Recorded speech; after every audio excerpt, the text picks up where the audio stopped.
Hi, this is Seth with Boatmaster Trailers. Today, we're going to review a couple care and maintenance steps for boat trailers.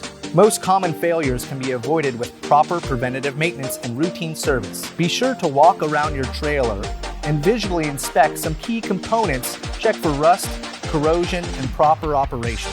Washing the trailer. After every use, you would like to wash the trailer with soap and water. Salt Away is a good product you can use, but those salt crystals build up on the trailer as it's sitting in the ramp all day. And without using a soap or brush, those salt crystals aren't always removed. It's important to go around the trailer and lubricate moving parts on a routine basis. The winch, the jack, the ball coupler, anything that moves likes to be lubricated and move freely. The next step I would like to go over is a periodic inspection. This is a more thorough inspection accompanied by your daily inspections. A lot of times you can use an annual trailer evaluation checklist, something you can come up with or look for to do a more thorough annual inspection.